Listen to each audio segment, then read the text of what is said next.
बिस्मिल्लाहिर्रहमानिर्रहीम, अस्सलाम वालेकुम। मैं हूँ आपके साथ मिशल बुखारी अपने ऑफिशियल यूट्यूब चैनल के साथ। नाज़रीन, गुज़श्ता रोज़ ऑल पार्टीज़ कॉन्फ्रेंस इजलास मुकम्मल हुआ और इस बार की कॉन्फ्रेंस में अपोजिशन इत्तेहाद को एक बाकायदा नाम दिया गया, यानी पाकिस्तान डेमोक्रेटिक मूवमेंट का नाम।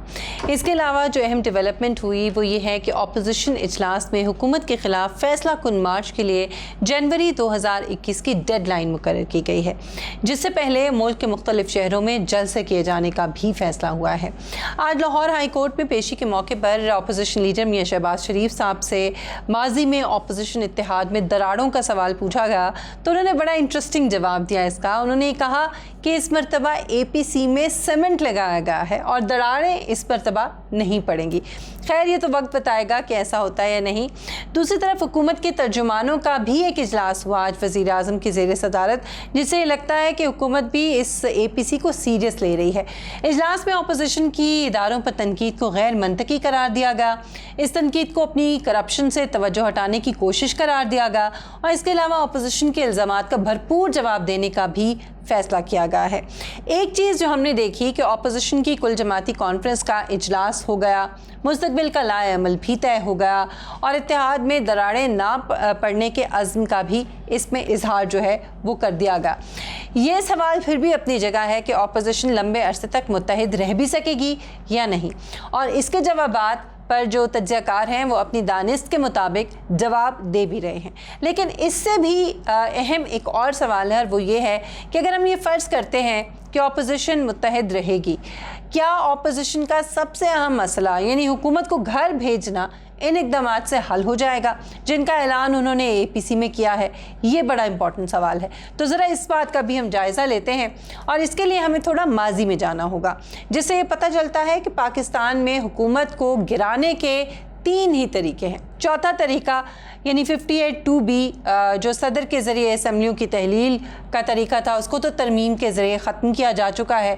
इस तरीके के ज़रिए हालांकि मोहम्मद ख़ान जुनेजो, बेनज़ीर भुट्टो की 2 हुकूमतें, नवाज़ शरीफ साहब की 2 हुकूमतें, इनको हटाया गया था, लेकिन अब ये तरीका जो है वो तो अब ख़ारिज अज़ इम्कान हो गया है। बाकी 3 तरीक़ों पर बात करते हैं ताकि ये हम देख सकें कि इनमें कितना दम है। पहला और आईनी तरीका ये है कि कौमी असम्बली वज़ीर आज़म पर अदम एतमाद का इजहार कर दे।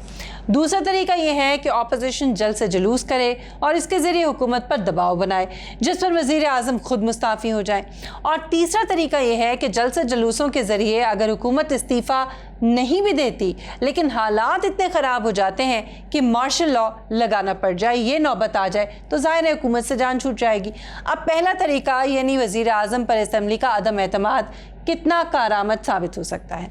आपको याद होगा कि जून 2019 की APC में चेयरमैन सेनेट के ख़िलाफ़ तहरीक अदम एतमाद लाने का फ़ैसला किया गया था, लेकिन उस तहरीक का असल मकसद ये था कि ऐवान में अपोजिशन की जो ताकत है उसको देखा जाए। अगर ये कामयाब होती तो फिर स्पीकर, वज़ीर आज़म और वज़ीर आला पंजाब का भी नंबर आता और फिर उनके ख़िलाफ़ भी तहरीक लाई जाती। सबसे पहले सेनेट चेयरमैन का इंतखाब इसलिए भी किया गया था क्योंकि सेनेट में अपोजिशन की अक्सरियत थी, लेकिन हुआ क्या? हुआ ये कि अपोजिशन उस तहरीक में बुरी तरह नाकाम हो गई, यहाँ तक कि इसके बाद अपोजिशन में आपस में इख्तिलाफात पैदा हो गए, आपस में ही दरारें पड़ गई और मामला आगे जाने की बजाय वहीं रुक गया। इसी तरह आर्मी चीफ की मुद्दत मुलाजमत में तोसी का जो मामला था, इसके कानून के मौके पर भी हमने देखा कि अपोजिशन की पार्लियामेंट में कमज़ोरी खुल के वाज़े हो गई।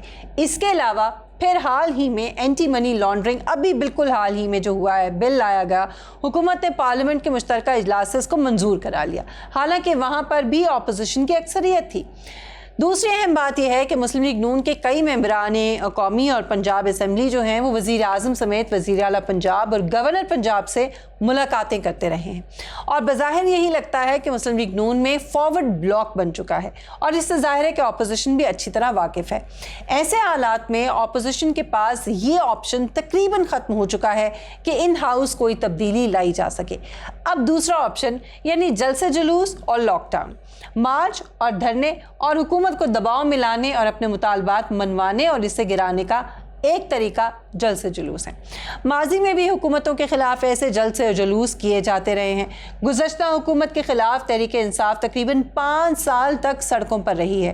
الیکشن میں مبینہ دھاندلیوں کی بنیاد پر تحریک انصاف نے اپنا پہلا لانگ مارچ شروع کیا تھا 14 اگست 2014 کو، اور اس لانگ مارچ میں ناظرین طاہر القادری کی جو عوامی تحریک ہے وہ بھرپور طریقے سے شامل ہوئی تھی۔ دونوں نے بڑے جو ہے وہ اسٹرینتھ اپنی دکھانے کی کوشش کی، اور دونوں جماعتوں نے اسلام آباد میں دھرنا دیا، پی ٹی وی پر حملہ ہوا۔ پھر تحریک انصاف نے یہ دھرنا 126 روز تک جاری رکھا، لیکن ثانیہ اے پی ایس ہو گیا اور اس کے بعد یہ دھرنا ختم کرنا پڑا۔ اس دھرنے نے ہم نے یہ دیکھا کہ کسی حد تک لوگوں کو موبلائز ضرور کیا، لیکن اس سے تحریک انصاف اپنے مقاصد واضح طور پر حاصل کرنے میں ناکام رہی تھی۔ پھر پاناما لیکس آئیں۔ 2 نومبر 2016 میں عمران خان نے اسلام آباد لاک ڈاؤن کی دھمکی دی، لیکن معاملات مذاکرات کے ذریعے حل کر لیے گئے اور پاناما کا کیس بالآخر عدالت چلا گیا، جہاں پر نواز شریف کو نااہل قرار دیا گیا، اور اس طرح کچھ کامیابی عمران خان صاحب کو ملی، لیکن وہ نون لیگ کی حکومت ختم کرنے میں پھر بھی کامیاب نہیں ہو سکے۔ اس کے علاوہ تحریک انصاف نے نون لیگ حکومت کے خلاف متعدد جلسے کیے تھے، جن میں کئی جلسے بہت بڑے جلسے تھے، لیکن موجودہ حکومت کے خلاف جلسے جلوس اور لانگ مارچ کا آپشن کتنا کارآمد ثابت ہو سکتا ہے، اس کے لیے ہمیں آج کے حالات کا جائزہ لینا ہوگا، کیونکہ آج کے حالات میں اور گزشتہ حکومت کے دوران جو حالات تھے ان میں بہت فرق ہے۔ موجودہ حکومت کو اقتدار میں آئے ابھی 2 سال ہو چکے ہیں، اور اس حکومت کے خلاف اب تک کئی جلسے جلوس اور لانگ مارچز ہو چکے ہیں، لیکن اپوزیشن اپنا کوئی بھی مقصد حاصل کرنے میں ناکام رہی ہے۔ مسلم لیگ نون جولائی 2019 میں حکومت کے خلاف ملک بھر میں کئی جلسے کر چکی ہے، لیکن نون لیگ کو ان جلسوں کا کوئی فائدہ حاصل نہیں ہوا، بلکہ انہیں اگر ریلیف ملا بھی ہے تو وہ عدالتوں سے ملا ہے۔ اس کے علاوہ پیپلز پارٹی کو اگر آپ دیکھیں تو بلاول کی قیادت میں ایک ٹرین مارچ کیا گیا، بالکل ناکام رہا، کوئی فائدہ نہیں ہوا۔ مولانا فضل الرحمان نے آخر میں دونوں پارٹیز کو چھوڑا، انہوں نے کہا کہ میں خود ہی جا کے دھرنا دیتا ہوں، اور نومبر 2019 میں لانگ مارچ کیا اسلام آباد سے۔ 13 روز تک اسلام آباد میں بیٹھے رہے دھرنا دے کے، اور پھر 13 سے زائد چھوٹے لانگ مارچز کر چکے ہیں، لیکن انہوں نے لانگ مارچ اور دھرنے سے کوئی فائدہ حاصل نہیں کیا، بلکہ حکومت نے ان کے ساتھ مذاکرات تک کرنا گوارا نہیں کیا، اور وہ خود ہی ان کو پھر دھرنا ختم کر کے واپس جانا پڑا، شرمندگی اٹھانا پڑی۔ اور اب تیسرا جو آپشن ہے یعنی مارشل لاء کا، پاکستان کی تاریخ میں ناظرین 2 مرتبہ ایسا ہوا کہ عوامی احتجاج کی وجہ سے یا تو حکومت مستعفی ہو گئی یا پھر مارشل لاء لگا دیا گیا۔ پاکستان ڈیموکریٹک موومنٹ، جسے بعد میں پاکستان ڈیموکریٹ کمیٹی کا نام بھی دیا گیا تھا، 30 اپریل 1967 کو نوابزادہ نصر اللہ خان کی قیادت میں بننے والا 5 جماعتی اپوزیشن اتحاد تھا، اور اس اتحاد نے ایوب خان کی حکومت کے خلاف کامیاب تحریک چلائی تھی، جس کے نتیجے میں ہم نے یہ دیکھا کہ ایوب خان مستعفی ہوئے اور پھر یحییٰ خان نے مارشل لاء حکومت قائم کر دی۔ اس کے بعد جو دوسرا کامیاب عوامی احتجاج تھا وہ 1977 میں کا احتجاج تھا، اور یہ پی این اے یا پاکستان نیشنل الائنس نے ذوالفقار علی بھٹو کی حکومت کے خلاف تحریک چلائی تھی۔ اس تحریک کی وجہ سے جنرل ضیاء الحق نے مارشل لاء لگایا، اور اس طرح سے حکومت ختم ہو گئی۔ اس کے بعد حکومت ہٹانے کا طریقہ صدارتی اختیار 58(2)B رہا، لیکن آئین میں ترمیم کے بعد یہ راستہ بھی 1997 میں ختم ہو گیا۔ اس کے بعد اکتوبر 1999 میں مارشل لاء کے ذریعے نواز شریف کی حکومت ختم کی گئی۔ اس مارشل لاء کی وجہ عوامی احتجاج نہیں تھا، بلکہ فوج اور سول حکومت میں آرمی چیف کی تقرر پر اختلافات تھے۔ اس کے بعد مشرف کو ہٹانے کے لیے وکلاء تحریک چلائی گئی، اور اس تحریک کے براہ راست دباؤ کی وجہ سے پرویز مشرف مستعفی نہیں ہوئے، لیکن اس تحریک کا یہ اثر ضرور ہوا کہ وہ اپنی طاقت کھو بیٹھے اور پھر مواخذے کے ڈر سے مستعفی ہو گئے۔ اس کے بعد دونوں جمہوری حکومتوں کے خلاف بھی تحریکیں چلی، لیکن دونوں بار حکومتیں قائم رہیں۔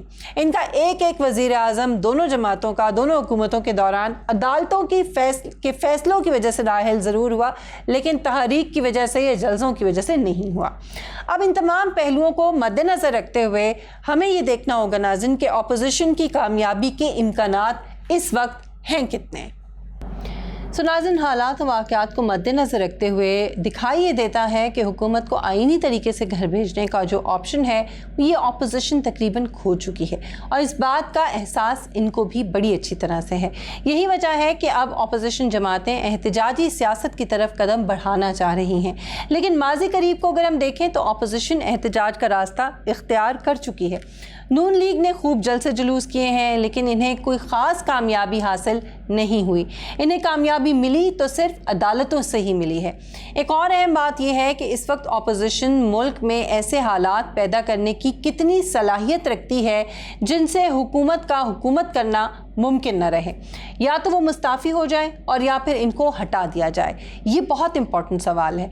दूसरी तरफ जो बात अपोजिशन की राह में सबसे बड़ी रुकावट है वो ये है कि इदारे बिलखुसूस फ़ौज के साथ हुकूमत के माजी के बिल्कुल बरक्स बहुत अच्छे ताल्लुकात का होना, और अब मियां नवाज़ शरीफ की तकरीर के बाद तो ताल्लुकात और भी अच्छे होते नज़र आ रहे हैं। सो ऐसे में तीसरा ऑप्शन भी कोई ख़ास कारगर साबित होता नज़र नहीं आता।